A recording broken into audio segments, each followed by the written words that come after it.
일반적으로 착하고 선한 사람이 누구냐? 그렇게 만약에 묻는다면 대개는 착하고 선한 사람, 착한 사람이나 선한 사람이나 그 말이 그 말이죠. 근데 그 사람에 대해서 정의를 내릴 때 그는 나라의 법을 첫째로 어기지 않는다. 소위 말하는 준법 정신이 강한 사람. 또 한 단계 더 나가면 윤리와 도덕적으로 본받을 만한 그런 사람. 소위 말하면 그런 사람이 사회 지도층이 되어야 된다라는 것이 일반 사람들이 생각하고 있는. 그래서 많은 사람들이 뭐라고 말합니까? 청렴결백한 사람. 청렴결백한 사람을 누구는 어떤 사람은 뭐라고 합니까? 자기 소유가 없는 사람. 그렇게 주장하지. 무소유를 주장하는 사람. 그래서 이런 사람을 본받아야 된다. 그 사람을 추앙하고 그 사람이 한 말들을 위대하게 포장하기도 합니다. 그러나 세상에서는 그가 위대하게 보일지 몰라도 하나님 나라와는 무관하다는 사실을 성경을 읽고 우리가 올바로 알아야 됩니다. 세상에서 살인이나 강도나 도적질이나 천하에 바람둥이 행세도 하고 깡패다 사기꾼이다. 그 못된 짓은 다 하고 살았는데 그건 자기가 누구인지 몰랐을 때 행했던 일들입니다. 하지만은 하나님 말씀을 통하여 책망을 듣고 회개하고 그 사람이 성령받아 하나님의 사람이 됐다. 이런 사람은 우리가 종종 볼 수가 있어요. 그런 걸 보면 예수의 이름의 위대함을 우리가 알아야 됩니다. 어떻게 이런 사람이 새로운 사람이 될 수 있을까? 그런 사람도 몰랐을 때는 하나님의 복으로 지음받아서 하나님 말씀을 통해 책망받고 회개하기 전에는 몰랐지요. 자기가 예수의 십자가 보혈로 말미암아 죄쓰심 받고 이제 내가 하나님의 자녀였다는 사실을 몰랐을 때는 그럼 어쩔 수가 없어요. 요한계시록에도 그랬어요. 내가 몰랐을 때 행한 것은 내가 내게 짐을 지우지 않겠다. 사도들도 한결같이 거예요. 내가 몰랐을 때, 과거에 몰랐을 때, 특히 바울 같은 사람은 그런 말을 굉장히 강조하잖아요. 왜 그러냐? 바울도 유대인인데 몰랐어요. 그는 어렸을 때부터 유대인이 교육을 받았죠. 유대인이 교육이 뭡니까? 어렸을 때는 미시나이나 성경에서는 탈무드. 얼마나 그럴듯한 얘기입니까? 지혜로운 문학서다. 그래가지고 사람들이 추앙하는 그런 공부를 했고 더 나아가서는 유대인의 지도자가 되기 위해서 그런 뭐냐 가말리엘이라는 교법사 밑에서 특별히 공부한 사람이. 그러니까 바울이 그러잖아요. 나는 바리새인 중에 바리새인이다. 선생 중에 선생이다. 지도자라는 얘기죠. 청년이었는데 뭐 나이가 많은 사람이 아니에요. 청년이었는데 근데 같은 그런 급에 있는 사람이 누구예요? 니고데모라는 사람이 있잖아요. 예수님을 찾아왔던 사람. 예수님이 복음 전하고 또 예수님께서 행하실 때 기적을 행하실 때 바울이 글쎄 성경이 기록이 안 됐으니까 모르겠지만은 바울이 참여 안 했겠습니까? 말만 들었을지도 모르죠. 근데 성경에는 요한복음 그 3장인가에 보면 니고데모라는 사람도 히브리인 중에 히브리인 선생이었다는 거예요. 그리고 관원이었다. 그러니까 정치적인 백그라운드 또 교육적인 백그라운드 아주 담대한 사람이죠. 근데 왜 예수님께서는 니고데모는 찾아왔는데도 니고데모를 선택지 아니하시고 자기 그렇게 똑똑하니까 자기 제자로 선택할 수도 있잖아요. 그런데 오히려 책망하시잖아요. 물과 성령으로 거듭나라 하니까 그게 무슨 말인가 몰라서 예수님께 오히려 항의 비슷하게 사람이 어떻게 그럴 수가 있습니까? 내가 늙은 사람이 어머니 뱃속에 또 들어갔다 나와야 됩니까? 어떻게 그럴 수가 있습니까? 두 번씩이나 주님이 말씀하셔도 못 알아들으니까 주님이 하신 말씀이 뭐예요? 육은 육이다. 성령으로 거듭난다는 말은 영을 가리킨 거다. 못 알아들었잖아요. 이런 사람은 어떤 사람이냐? 바람이 임의로 불매 어디에서 왔다 어디로 가는지 알지 못하는 것처럼. 니고데모가 그런 말을 어떻게 알아듣습니까? 못 알아듣지요. 전혀 못 알아들어요. 그러니까 세상 지식을 가지고 하나님 말씀을 자기가 지금 연구해 보겠다. 이것처럼 어리석은 게 없어요. 그래서 성경은 그랬어요. 순수하라. 네 마음이 순수해야 하나님 말씀을 깨달을 수가 있다. 이제 순수하지 못하니까 순수하지 못하다는 무슨 말이에요? 세상 지식이 꽉 껴 있다는 거예요. 네. 여러분 거울을 보세요. 거울에 먼지가 꽉 껴 있으면 내 자신이 보입니까? 안 보이잖아요. 이게 바울 사도는 그러잖아요. 하나님 말씀은 우리에게 뭐냐? 거울이다. 역사적인 사건은 하나의 나에게 본으로 거울로 보여주고 있다. 근데 거울을 안 닦으니까 내가 어떻게 생겼나를 모르잖아요. 그 똑같은 얘기, 니고데모도. 그러니까 주님이 책망하시는 게 너 유대인이 선생이면서 그것도 알지 못하면서 도대체 뭘 가르친다는 거냐?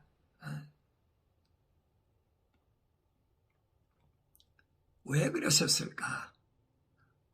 그런데 교회를 핍박하고 부르심을 받은 자들을 집집마다 쫓아다니면서 잡아다가 감옥에다 넘겨주고 또 스데반 집사를 돌로 쳐 죽이는데 보증 서고 앞장섰던 이 사울이라는 이 청년은 주님이 그냥 뒀어요. 뭐 만났으면 주님이 선택하셨을지 모르지요. 근데 성경에 보면은 주님이 승천하신 이후에 엄청난 핍박을 가하는데 앞장섰던 사람이 사람 죽이는 것도 그거 뭐 우습게 생각하는 거지. 왜냐하면 나라가 먼저니까 유대인이 히브리인이 먼저니까 그까지 한 사람 희생하나 두 사람 희생하나 마찬가지라는 거예요. 이단의 개수라고 하는 예수도 십자가를 못 박아 죽였는데 스데반 집사 같은 거는 죽이는 거야 얼마나 우습게 생각했어요. 그래서 사울이 제사장들에게 편지를 받아가지고 시리아에 있는 다마스카스로 가서 이제 거기 있는 사람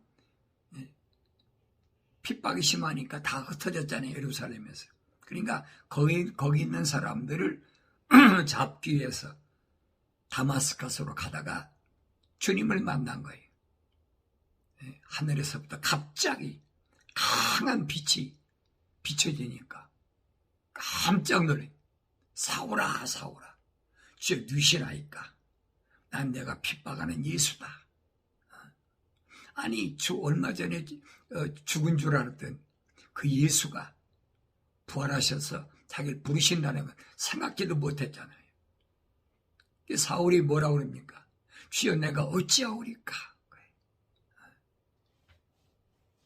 그 순간 한번 생각해 보세요. 그때 예수님께서는 너 이제 집가로 가서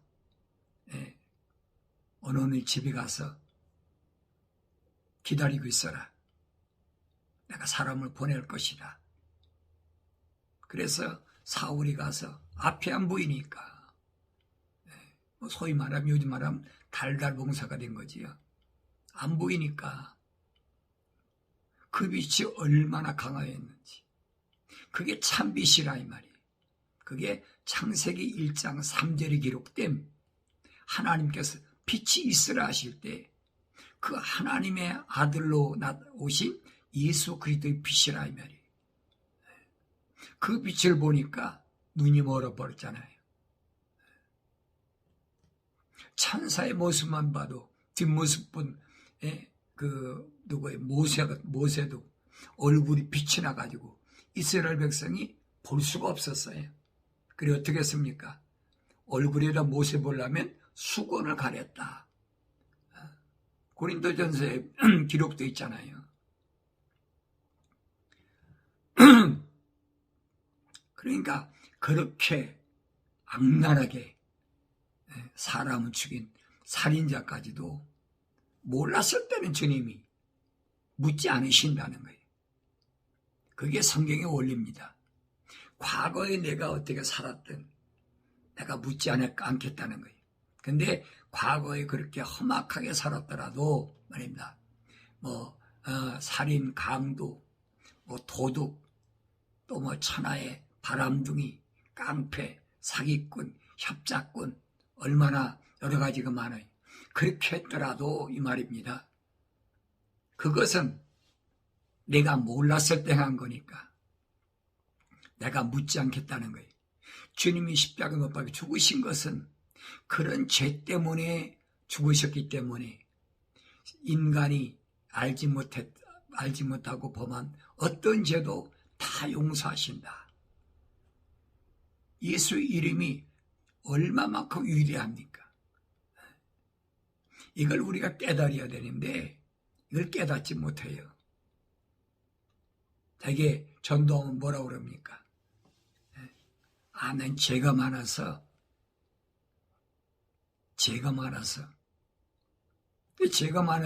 예수 못 믿는다는 거예요. 그래서 할 수 없지요. 내가 죄인을 부르러 오셨다고 하셨는데 성경을 안 읽으니까 그래. 성경을 읽은 사람은 벌써 그런 전도를 받으면 내 때가 왔구나 깨닫지요. 근데 하나님 말씀 안 읽은 사람은 핑계 저 핑계 되는 거예요. 그런 사람은 굳이 말할 필요가 없어요. 세상에서 선한 사람을 말할 때 그런 사람은 윤리와 도덕적으로 훌륭한 사람, 법을 잘 지키는 사람, 이런 사람들을 이제 선한 사람이야, 착한 사람이다. 근데 성경은 아니거든요. 성경은 어떤 사람이냐? 그보다도 한 단계 더 올라가서 먼저 하나님의 명령에 순종하는 사람, 하나님의 약속을 지키는 사람, 하나님의 약속을 믿는 사람, 그 사람을 하나님은 선한 사람이다. 그래서 우리가 그 철학에서 말하는 선한 사람이란 말과 성경에서 선한 사람이란 말을 여러분 오해하면 안 돼요. 착각한다고 그러죠. 왜냐하면 우리 어려서부터 철학이라는 인문학에서부터 자라왔잖아요. 과학이라는 게 이군계에서 자라왔잖아요. 그러니까 혼돈하는 것이 성경은 아니라 이 말이에요. 그래서 회개하고 성령 받은 사람 아니면 하나님 말씀을 알아들을 수가 없어요. 알아들을 수 없는 사람이야 안 듣는 사람하고 똑같이 성경을 읽어도 깨닫지 못하는 사람은 안 읽는 사람 똑같이 다른 게 뭐가 있어요. 그런데 우리 주위에서는 형식적으로 그렇게 착한 척하고 윤리와 도덕적으로 자기는 아무 흠이 없는 사람인 것처럼 하고 우리 주위에 얼마나 많아요. 거짓 사도, 거짓 선지자, 거짓 목사, 거짓 교사, 거짓 복음 전도자 얼마나 많아요.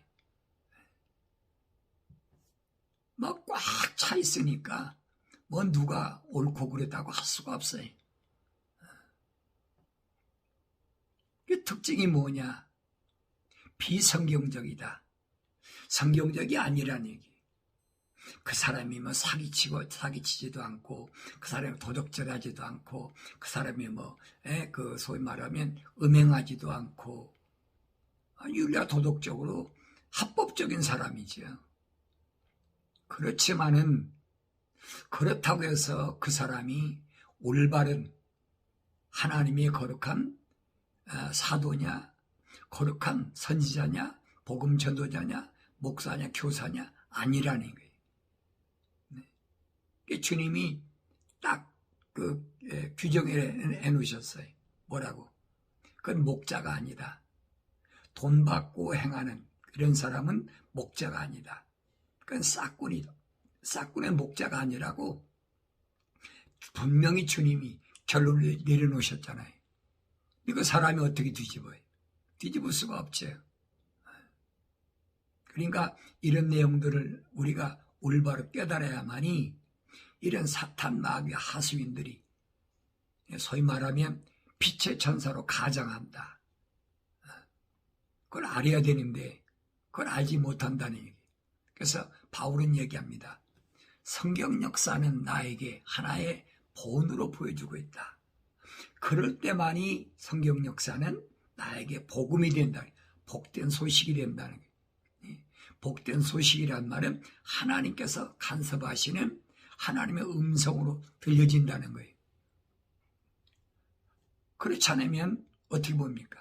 한 나라의 역사로밖에 안 보여요. 뭐 좋은 책, 본받을 만한 책이다. 뭐 그렇게밖에 안 보이는 거죠. 그래서 중보자께서 중보자 누구예요? 나의 중보자는 예수 그리스도니까 예수 그리스도께서 누굴 통하여? 천사를 통하여 제정하신 계명과 율법의 첫째가 뭐냐? 하나님 사랑이라. 주님 율법사하고 말씀하실 때 율법사가 대답하잖아요. 하나님을 사랑하는데 내 마음을 다하고 정성을 다하고 뜻을 다하고 내 목숨을 다하여 하나님 사랑하라. 그게 첫째 계명이고 두 번째 계명은 뭐래? 네 이웃을 내 몸과 같이 사랑하라. 예수님께서 그래 내가 옳게 잘 알았다. 그런데 이 율법을 또 계명을 아는 율법사나 계명을 가르치는 교법사가 올바로 아느냐는 얘기예요. 이것들은 다 뭘 가르치냐? 거룩이라는 것이 전제되어 있어야 되는 거예요. 거룩을 떠나지 말라. 예수님께서 그 율법사에게 이웃을 누가 이웃이냐고 율법사가 물을 때 질문하시잖아요. 어떤 사람이 비유로 말씀하실 때 그 예루살렘을 떠나다가 어디로 갔어요? 이스라엘 백성들이 가나안을 정복할 때 제일 먼저 가로막았던 저주받았던 그곳으로 내려간다. 강도 만났다는 거예요. 그랬는데 거기를 왜 거룩한 것을 떠나서 저주받은 곳으로 내려가는 그 사람 강도 만났는데 어떻게 제사장하고 레위가 예루살렘을 떠나서 여리고로 내려갑니까? 그러니까 말이 안 되는 얘기지. 그런데 율법사는 세상 지식을 갖고 얘기를 하는 거예요. 강도 만난 사람 얼마나 불쌍하냐. 떼강도 만난 거죠. 강도들을 만났다니까. 그러니까 가진 거 다 뺏기고 얼마나 많이 맞아 죽게 반죽게 됐다. 그 사람 치료해주고 또 자기가 타고 온 짐승이 태워가지고 여관에 데려다주고 그 사람에게 여관인 사람이 뭐라고 합니까? 내가 올 때까지 이 사람을 잘 보살펴달라. 그러면서 2데나리온은 줬다. 한 데나리온은 장정이 하루에 일할 품값이. 그러면 장정이 이틀 품값이라는 얘기. 그럼 요즘 같으면 미국의 보통 그래. 이제는 인플레이션 돼갖고 하루에 장정 일하는 사람 보통 200불씩 받아요. 그럼 이틀 보면 400불이에요. 400불을 강도 만난 사람에서 주고 갔다. 예수님 묻잖아요. 누가 이 강도 만난 사람 이웃이냐? 그러니까 율법사가 뭐라고 그럽니까? 아까 사마리아 사람이 착한 이웃입니다. 예수님이 그래 율법사 입에서 나온 말이 그 말이에요. 그럼 너도 가서 그렇게 밖에 안 보이니까. 주님이 테스트 하시는데 이 율법서는 뭐예요? 하나님 호흡이 안 들어갔다는 얘기. 지식적으로만 알고 있지 실제적으로 거룩이라는 것이 왜 예루살렘에 있던 그 제사장이나 레위인이 왜 예루살렘을 떠났느냐, 왜 여리고로 갔느냐, 그 생각지 않잖아요. 오늘날도 똑같아요. 세상 지식으로, 어떤 종교적인 지식으로 뭐를 알겠다. 이스라엘 역사를 놓고도 뭐 별의별 소리 다 하잖아요. 예루살렘 역사를 보세요. 남유다나 북이스라엘이 왜 갈라졌나? 원인이 뭐예요? 원인이 뭐냐는 거예요. 원인은 다윗의 아들 솔로몬이 이방신을 끌어들여가지고 얼마나 많이 우상을 섬겼는지. 처음에야 뭐 하나님 성전 줘놓고 뭐 잠언서도 쓰고 전도서도 쓰고 얼마나 했습니까? 그런데 이방 여자를 한둘이나 끌어들였어요. 1,000명이나 돼요. 1,000명이나.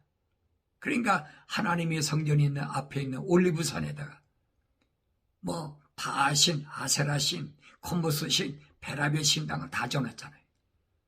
하나님 성전에도 베라벨 거 다 줘놓고. 그러니까 하나님께서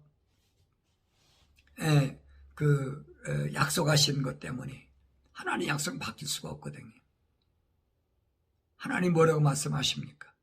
내 아비 다윗 때 내가 약속한 게 있으니까 내 때까지는 가만두지만은 내 아들 때 가서는 내가 분명히 나눈다. 찢어버린다는 거예요.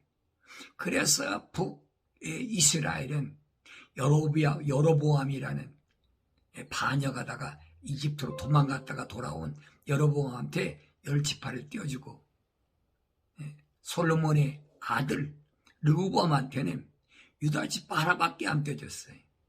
르이지파는 원래 예루살렘을 떠나지 말아야 할 지파니까. 그래서 남유다와 북이스라엘이 갈라졌어요.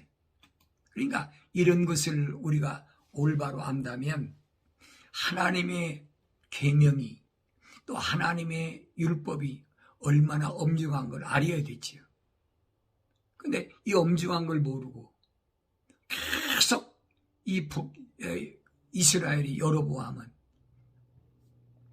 남쪽으로 예루살렘으로 1년에 한 번씩 가야 되잖아요. 7월 10일 날은 속죄일이니까 그 제사장이 거기 있으니까 속죄 받으려면 남유다로 가야 되거든요. 그러니까 남유다로 갔다가 돌아오지 않을까 봐, 북이스라엘로 돌아오지 않을까 봐 그리심산에다 에발산에다가 산당을 쳐놓은 거예요. 제사장이 없으니까 지들 마음대로 아무나 그냥 지 마음에 드는 사람 선정해서 제사장 만들어버린 거예요. 이게 얼마나 악랄한 짓인가 보세요. 그래서 그때 아수르에게 하나님께서 북이스라엘을 이제 넘기셨다. 그 마지막 기회가 뭐냐면 요나 선지를 통해서, 왜냐하면 아수르의 수도가 느느웨인데 느느웨 가운데도 하나님의 사랑의 호흡으로 지음받는 사람이 있으니까 회개할 기회를 주신 거예요. 그래서 요나를 통해서 회개할 수 있는 기회를 주시니까 40일 안에 니느웨를 멸망한다. 회개했다고 그랬잖아요. 근데 그 다음에 보면 그랬잖아요. 그 다음에 보면 아모스 선지자, 누에 기르는, 그 다음에 양치던 목동인 아모스 선지자를 통해서 계속 말씀하시잖아요. 왜 제사장들도 있는데 왜 아모스 같은 사람, 누에 기르는, 잠업하는 이런 사람을 하나님께서 그 사람을 쓰셨느냐? 순수하지 못하다는 거예요. 제사장들은 정권의 눈치 보고 정권에 비리 붙어갖고, 그러니까 순수하지 못하니까 아주 순수한 이 아모스를 목 죽어버린 아모스를 통해서 하나님께서 북이스라엘이 아수르에게 멸망한다라고 그렇게 경고를 했는데도 안 듣잖아요. 그게 남유다가 멸망하기 136년 전이에요. 그런데 북이스라엘이 그렇게 우상을 섬기다가 못된 짓 하다가 아수르에게 멸망당한 걸 보고도 남유다도 똑같은 짓거리를 하는 거예요. 그러니까 136년의 세월이 지나고 나니까 패권 국가가 바뀌어버렸잖아요. 아수르가 뭘로 바벨론으로 바뀌어버렸어요. 바벨론으로 바뀌니까 이사야나 에레미야가 외치잖아요. 북이스라엘이 그렇게 된 걸 봤으면 정신 차려야 될 거 아니냐. 그래도 안 들어요. 이사야 선지자는 그랬어요. 언니가 그렇게 잘못된 걸 봤으면 아우가 보고 깨달아야 되는데 왜 깨닫지 못하느냐. 그래도 안 듣잖아요. 성경이 우리에게 뭘 말씀해주고 있는지 잘 알아야 됩니다. 그래서 북이스라엘은 아수르를 뭘로? 몽둥이로 사용했다.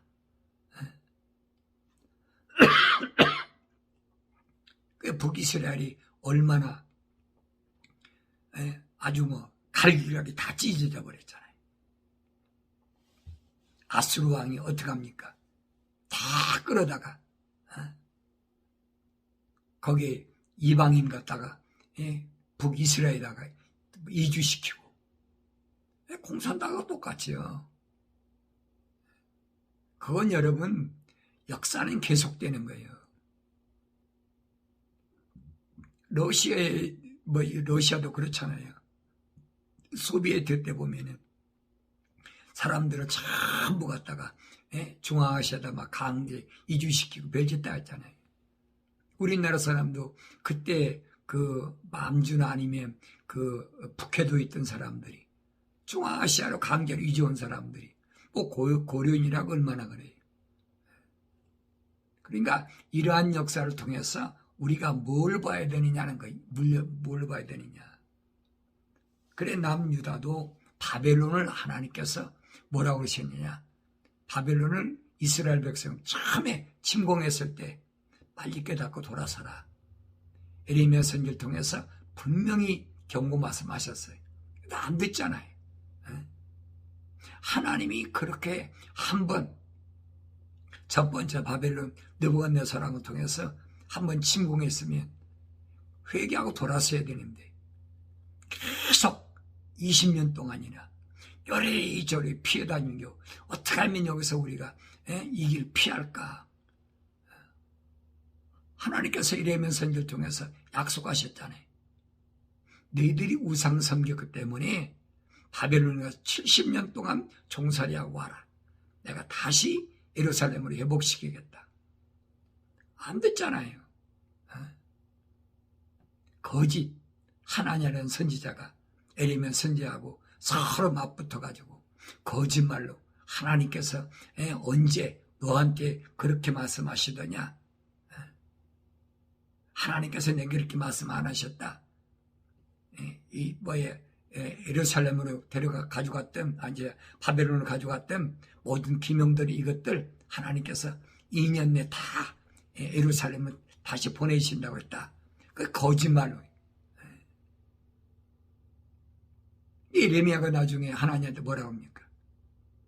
정말로 하나님께서 내게 그런 말씀을 하셨다면 내가 알기로는 너 거짓말하고 있는데 네가 선지자라고 하면서 거짓말하기 때문에 하나님 살아계신다면 넌 반드시 오래 죽는다.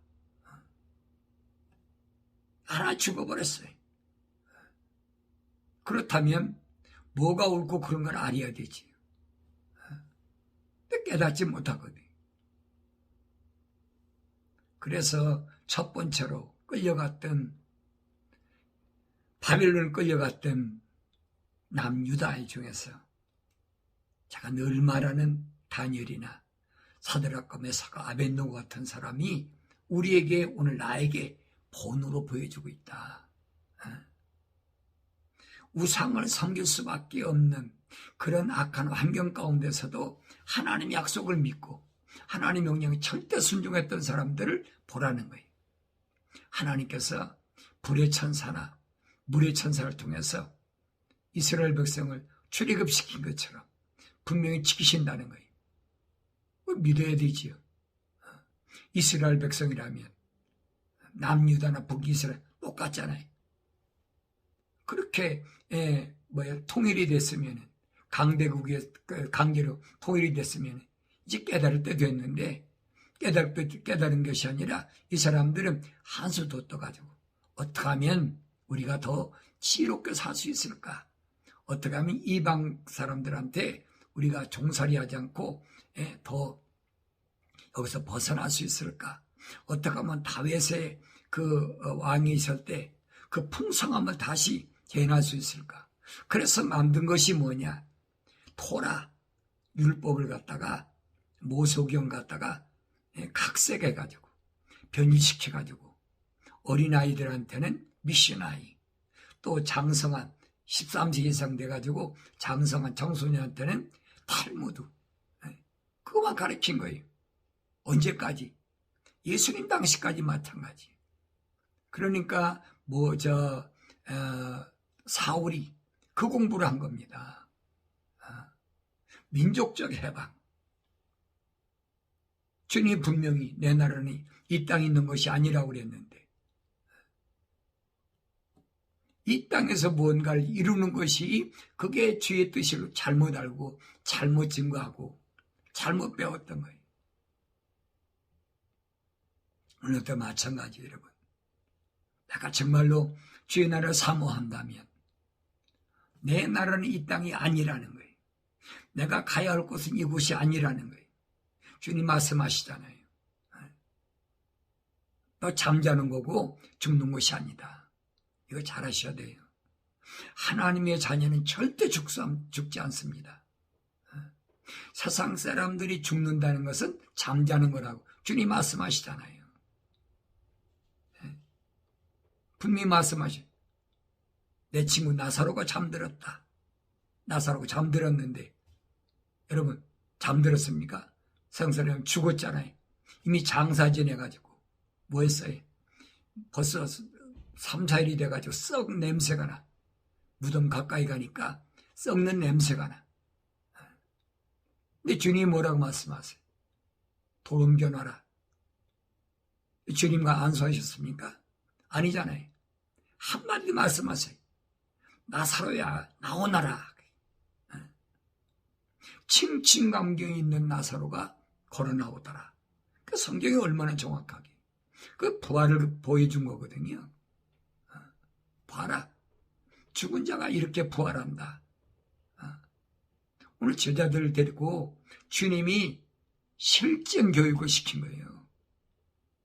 그전에는 베드로 같은 사람도 주님이 죽었다 부활하신다고 그러니까 팔팔 뛰잖아요.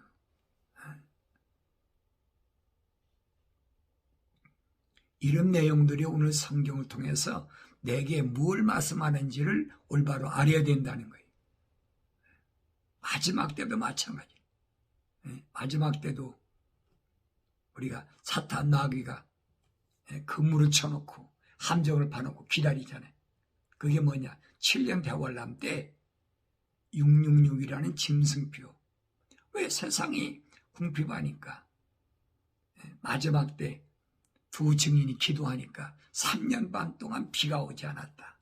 3년 반 동안 비가 오지 않아 봐 여러분 어떻게 되겠나? 그때 기근에 말도 못해요. 지금 뭐 물가가 조금 올랐다고 그러니까 뭐 못 살겠다. 뭐가 누가 어떠서 그렇게 됐다. 뭐 정치적이 잘못돼 별의별 소리 다 하잖아요. 그거하고 나하고 무슨 상관이 있어요. 3년 반 동안 비가 안 와보라고 어떻게 되겠나.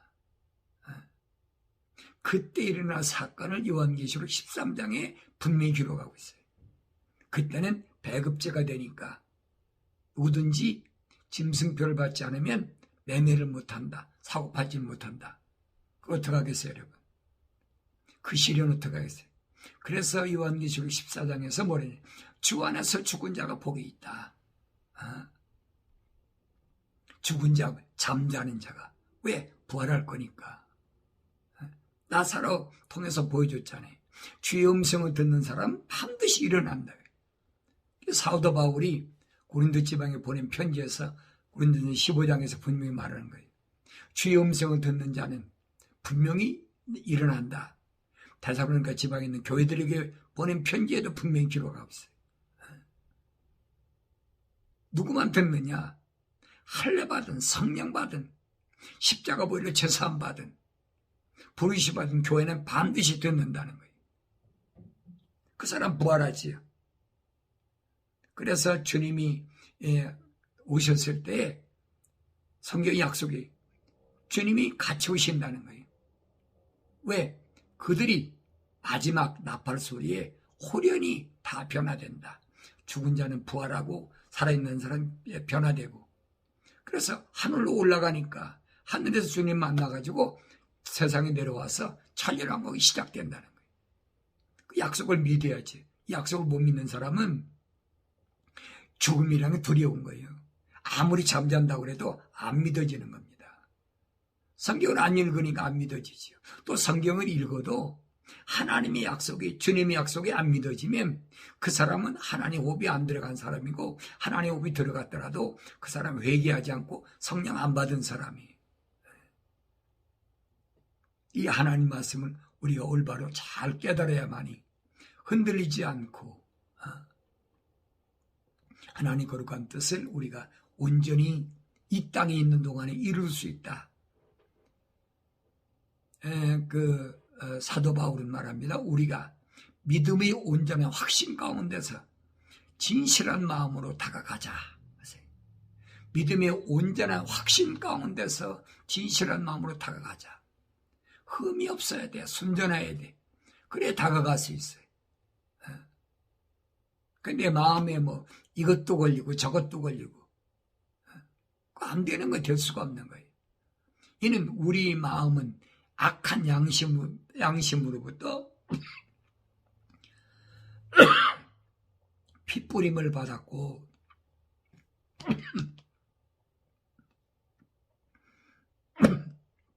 우리 마음이 악하잖아요.